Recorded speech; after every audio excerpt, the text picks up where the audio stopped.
May buntag atong tanan sa ato ang halangdon nga Sir Valdirobar, si Ma'am Bolata, Ma'am Lacorte, atong mga teachers, Mr.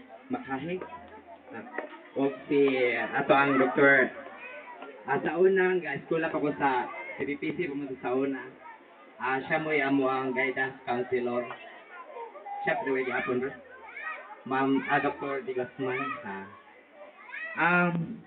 Among dako kay pasalamat in behalf sa council o sa atong among barangay nga inyo ming napili nga mahimong recipient sa inyong LTS kay dako kani katabang sa ato ang mga estudyante sa atong mga ginikanan o sa atong mga matutudlo o sa among barangay tungod kay mauswagon ang atong barangay kung kita maalamon, di ba?